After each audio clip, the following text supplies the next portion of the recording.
descendre la gamme en accord, mais ça fait partie des possibilités. Il y a des morceaux où il y a des petits bouts, où ça monte comme ça, pas toute la gamme bien sûr, mais il y a 3 accords comme ça qui se suivent et qui sont diatoniques, qui montent ou qui descendent, ça arrive. Et puis l'autre manière, donc très très commune de naviguer dans les accords, c'est donc d'utiliser le cycle des quintes, donc de passer de l'accord qui est basé sur une des notes de la gamme vers celui qui est une quinte en dessous, basé sur une des notes, sur la note qui est une quinte en dessous, et ainsi de suite, et ainsi de suite, et ainsi de suite. Alors une fois qu'on a tout notre cycle comme ça d'accords qui vont les uns sur les autres, donc je pars de Si, admettons, je descends d'une quinte, je vais vers Mi, donc l'accord qui est construit sur, si je suis en Do, hein, bien sûr, si je suis en Do, l'accord qui est construit sur la note Si, c'est le 7e degré de Do, hein, donc c'est celui avec le mineur quinte bémol, c'est un accord un peu bizarre, voilà, donc je pars de cet accord, mais bon, il fait partie de la gamme, vrai, il fait partie de la gamme, je pars de cet accord, je descends vers le Mi, qui est lui le 3e accord de la gamme, qui est donc mineur, il faut connaître les couleurs des accords. Si mineur 7 quinte bémol, qui va vers Mi mineur. Ensuite, je continue toujours mon cycle des quintes, je vais vers La, qui est aussi un accord mineur. De La, je vais vers Ré, qui est aussi un accord mineur. De Ré, je vais vers Sol, qui est l'accord de dominante. De Sol, je vais vers Do, qui est un accord majeur et qui est le premier accord de la tonalité, celui qui donne son nom à la tonalité. Et de Do, je vais vers Fa, qui est sur le 4e degré, et qui est aussi un accord majeur. Et de Fa, je reviens à Si. Voilà. Si je reste dans la tonalité. Si on continue le cycle des quintes, normalement, on devrait arriver à Si bémol, Mi bémol. Et là, on sort de la tonalité pour continuer le cycle des quintes ailleurs et pour prendre encore un tour en plus avant de revenir. Mais pour l'instant, on ne se préoccupe pas de ça. Il faut juste savoir que ça existe, que ça existe. Mais donc, quand on reste dans la tonalité, voilà, on a notre manière de circuler entre les 7 accords, autrement qu'en montant et en descendant. Voilà. Et ensuite, alors les premières cadences qu'il faut savoir reconnaître, c'est celles qui font partie du cycle des quintes. C'est-à-dire que celles qui utilisent donc voilà cette truc-là pour toujours à l'intérieur d'une tonalité. Alors celles qui utilisent, généralement, elles n'enchaînent pas 7 accords. Elles enchaînent quelques-uns de ces accords-là. Alors il y a des endroits spécifiques où il y en a plus que d'autres. Alors le premier endroit, la première cadence qu'on va trouver, c'est ce qu'on appelle la cadence parfaite en classique. C'est celle qui va du 5e degré de Sol, quand on est en Do, vers le 1er degré. Voilà. Et qui est donc la cadence parfaite, qui elle va sonner, admettons, comme ça. Voilà.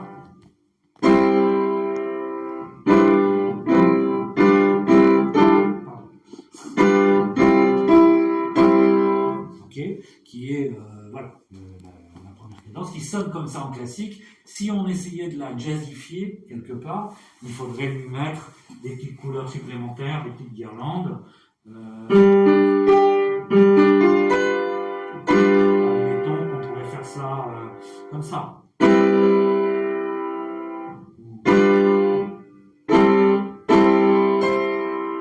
Voilà, on rajouterait des notes pour lui donner de la couleur, une 7e, etc. Bon, mais peu importe. Ce qui compte, c'est que le mouvement harmonique, du 5 vers le 1, c'est la première des cadences. La cadence dite parfaite. Voilà. Parfaite, c'est un mot à la con. Parfait, mais voilà. Alors, la deuxième cadence qu'on va retrouver en jazz,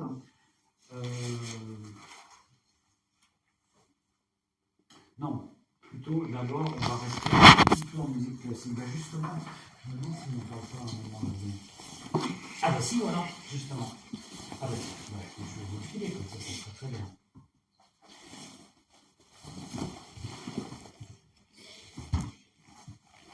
Et voilà, c'est parfait, c'est exactement ce dont on parle. Ok. Et bien voilà, oui, exactement ce dont on parle. Et bien tiens, voilà, 3 pages de plus. 44, 45, 46. Tiens.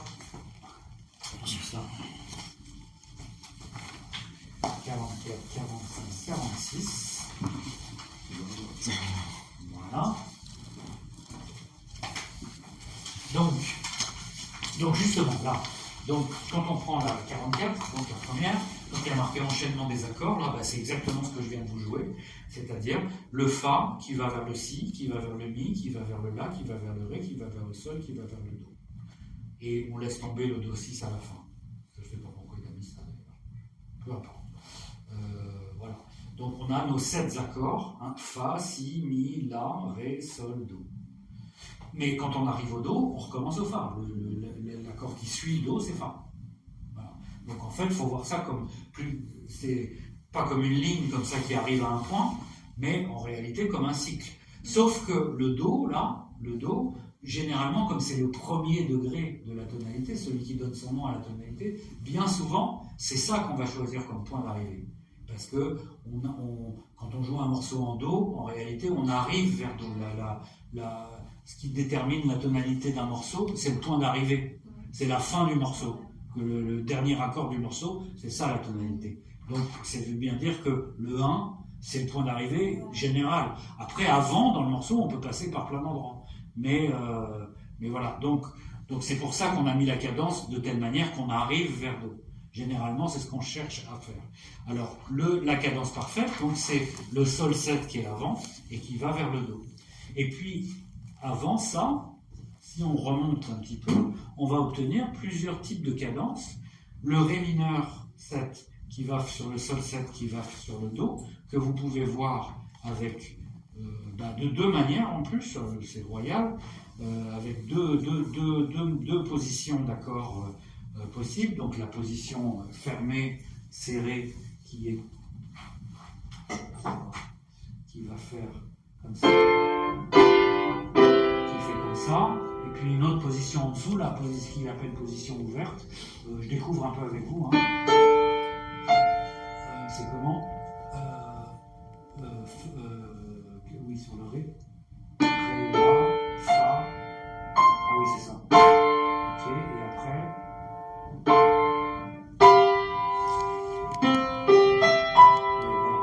Voilà.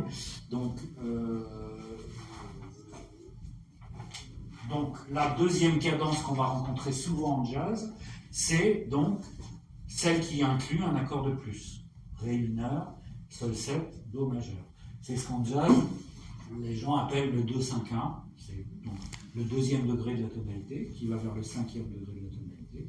Deuxième degré, Ré mineur, on est en Do, donc c'est le deuxième degré, qui va vers Sol 7, qui est le cinquième degré, Sol c'est 5, qui va vers Do, qui est le premier degré. Le 2-5-1 dont tout le monde parle dans le jazz, c'est ça. Donc ça, c'est la première cadence, la première cadence à 3 accords qu'on trouve dans le jazz. Après, et ainsi de suite, on peut avoir le 6 avant. Vous voyez, il y a les chiffres romains qui sont en dessous. Le 6, 6, 2, 5, 1. 3, 6, 2, 5, 1. Tout ça, c'est des cadences qui existent et qui se trouvent dans plein de morceaux. Qui se trouvent dans plein de morceaux. Il existe aussi des cadences qui ne vont pas forcément complètement toujours vers le 1. D'abord, elles peuvent s'arrêter avant. Par exemple, une cadence très classique, 3, 6, 2, 5, qui tourne sur elle-même. Souvent, ce qu'on aime bien dans la musique aussi, c'est de mettre les accords, le nombre d'accords par 4. Parce que ça va bien avec le rythme de la musique, et le rythme harmonique fait que et on commence. Voilà. Donc, on utilise 4 accords qu'on met en boucle. Alors, par exemple, un coup très classique dans les cadences, c'est 3, 6, 2, 5. Et à la place d'aller sur le 1, on retourne sur le 3. Voilà. Il y a aussi des raisons harmoniques à ça, mais je ne rentrerai pas dans ce truc-là tout de suite. Donc voilà, donc 3 accords, 4 accords qui tournent sur eux-mêmes. Les cadences vont plutôt, beaucoup de cadences vont sur le 1, mais pas forcément. 3, 6, 2, 5 par exemple. Voilà. Et par exemple aussi, autre cadence qui existe, mais qui là va concerner le mineur c'est-à-dire le relatif mineur de cette tonalité. Le relatif mineur, tu sais ce que c'est? C'est quoi? Je sais pas. Je sais pas. Non, mais c'est bien, il faut le dire quand tu sais pas. Voilà, le relatif mineur, c'est à chaque tonalité majeure, la Do majeure, voilà, est associée une tonalité mineure qui marche avec elle. Et il y a des morceaux qui sont construits entre le fait de passer du majeur au mineur à l'intérieur du morceau. Ça ne veut pas dire qu'on va de Do majeur à Do mineur. Do majeur vers Do mineur, c'est très loin. Mais Do majeur vers La mineur, c'est presque la même chose. Presque la même chose. Donc, le relatif mineur, la tonalité mineure qui est je vais vous montrer pourquoi. La tonalité mineure qui est associée à Do, enfin, à une tonalité majeure, c'est celle qui est située 3 degrés avant Do. Ou alors 6 degrés après. Pareil, ça dépend dans quel sens on va. Donc, quand on a Do majeur, et qu'on prend Do comme référence, on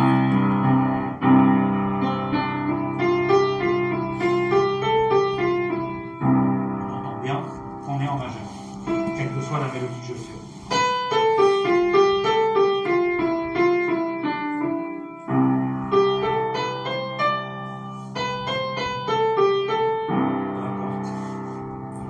Par contre, si je change la note de référence, plutôt de jouer, je joue la même gamme, mais que je change la note de référence, que je prends une autre note de la gamme, je vais obtenir différentes couleurs. En fait, je vais obtenir 7 couleurs, parce que je peux prendre chacune des notes de la gamme comme note de référence, et tout en jouant la même gamme, d'un seul coup, je vais obtenir des sons qui n'ont plus rien à voir. Par exemple, alors, le relatif mineur, c'est la première, si on veut, de ces notes, de ces notes qu'on va choisir pour changer la référence. Celle qui correspond, voilà, au mineur de cette tonalité-là. Donc, ça va être, en l'occurrence, ça va être là. Pardon, je vais faire grave. Là. Si on se met cette note bien dans la tête, et que je joue toujours la gamme de Do majeur derrière,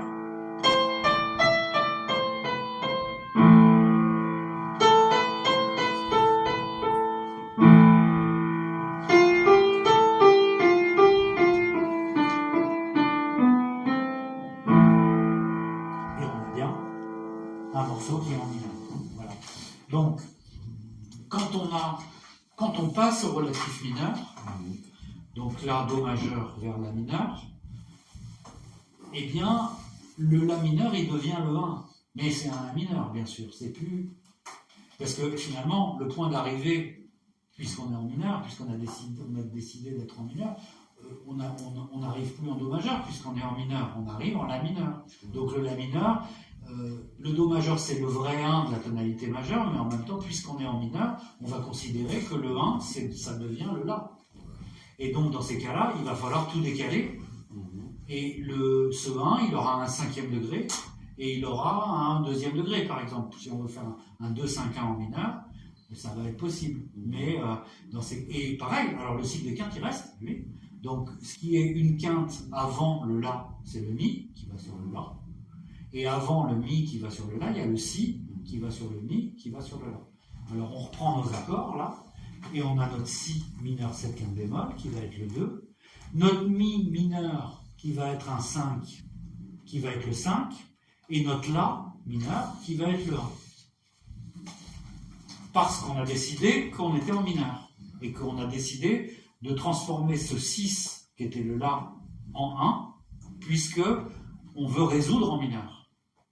On veut arriver au bout du compte au bout du compte, le morceau il est mineur. Donc, puisque le morceau est mineur, et que le dernier accord c'est mineur, et que généralement le dernier accord c'est le 1, donc on va transformer ce 6, on va dire, bon, bah, je l'appelle plus 6, je l'appelle 1 maintenant. Voilà. Et alors, on a un petit problème. C'est que pour pouvoir faire vraiment entendre que c'est un 1 et pas un 6, il faut faire une petite... il y a une petite astuce. Parce que, évidemment, si on a tous nos accords là, on a bien dit qu'avant le 1, là, quand on voit normalement le 1 majeur, avant le 1 majeur, il y a le Sol. Le sol, c'est un accord de dominante. C'est sol 7. Il a une tierce majeure et une septième mineure. Il a justement ce triton là qui est cet intervalle, ce fa et ce si en do, qui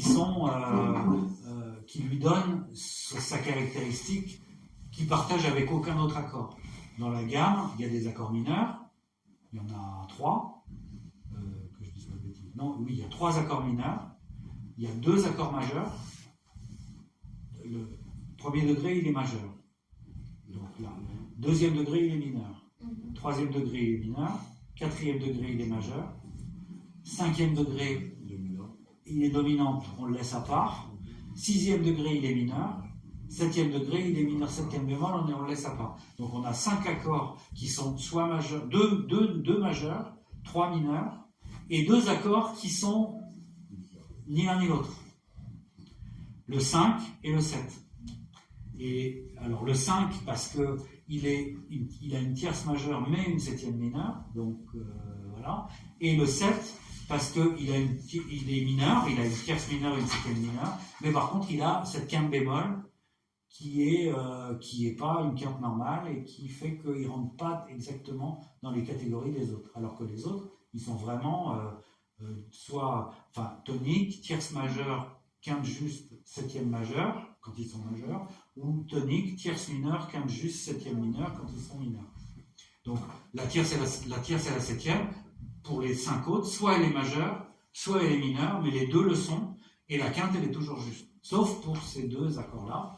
Donc l'accord de dominante, la quinte elle est bien juste, mais il y a la tierce est majeure et la septième est mineure, et l'autre, la tierce est mineure et la septième est mineure, donc ça va, mais la quinte elle n'est pas juste. Donc voilà.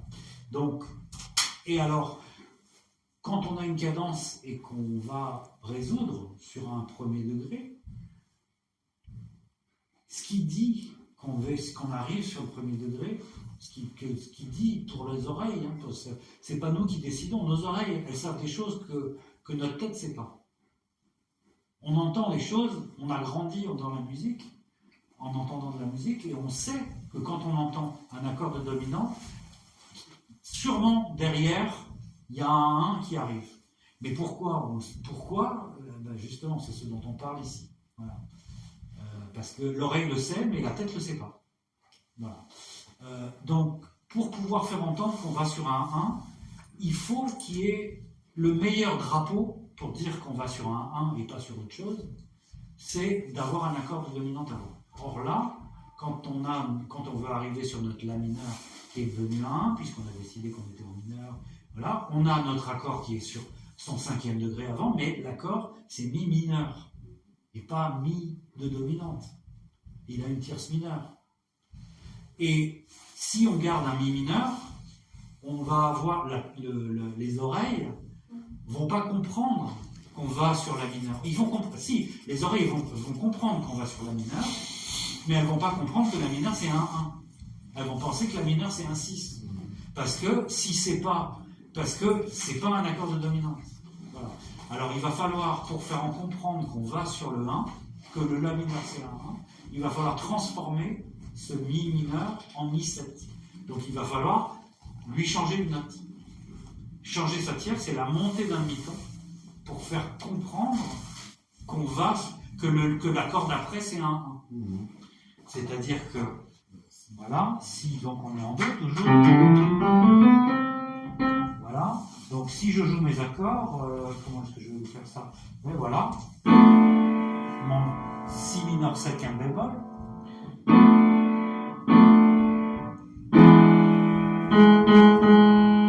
et là on entend bien un accord de dominante qui va finir par aller sur le La mineur.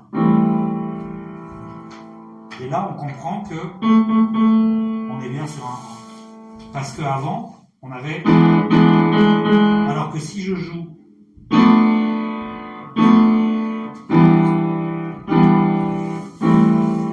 Là, on n'entend pas qu'on a fini, là, qu'on est arrivé sur la résolution. On a l'impression qu'on dit...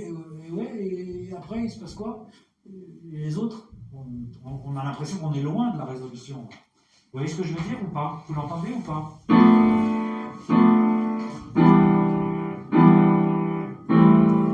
ça vous paraît fini à ce moment-là? Voilà. Alors que si je fais...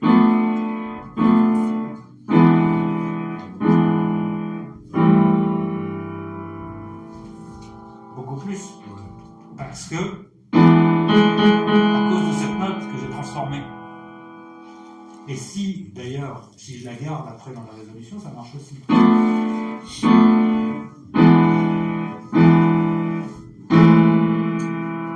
Même si c'est tendu. Il existe aussi des accords mineurs avec une septième majeure, mais ça c'est plus subtil.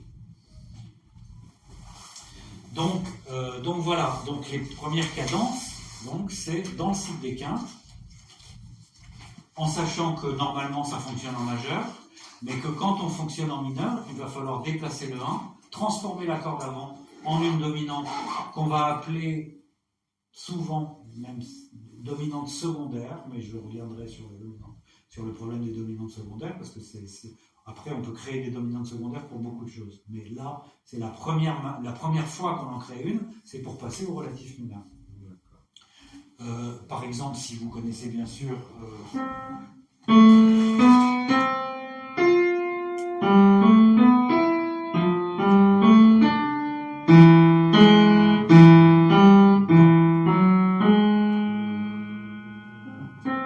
D'accord? J'ai bien transformé. Au départ, j'étais sur la même gamme. Ok, je mets en Do. Toujours des touches blanches. Mais si je continue, ça marche plus. Et le fait de jouer ça fait comprendre qu'on est arrivé en mineur. On est parti en majeur dans ce morceau. Au départ.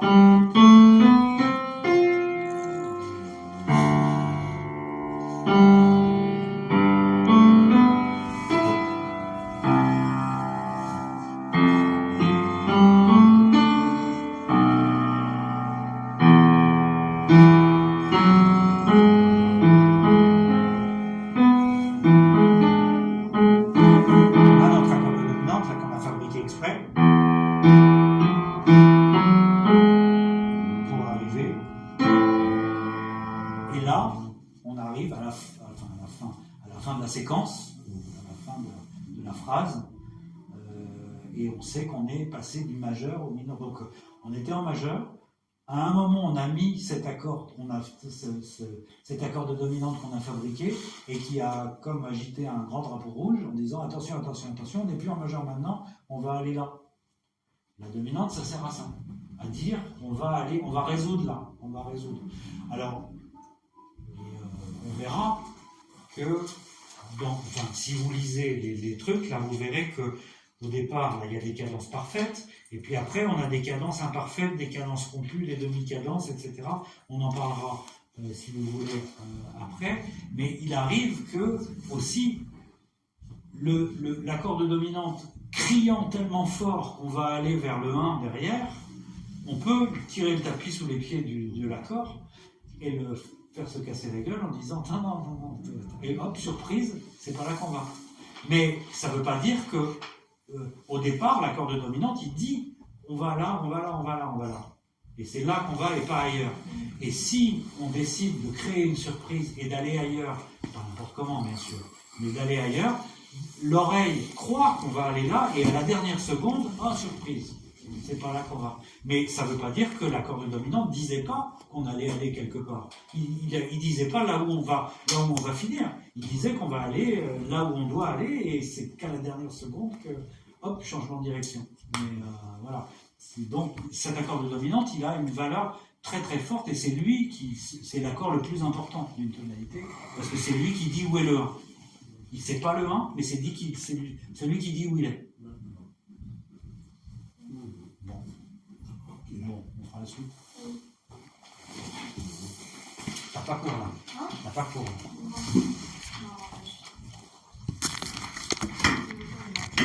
Hein? Attends.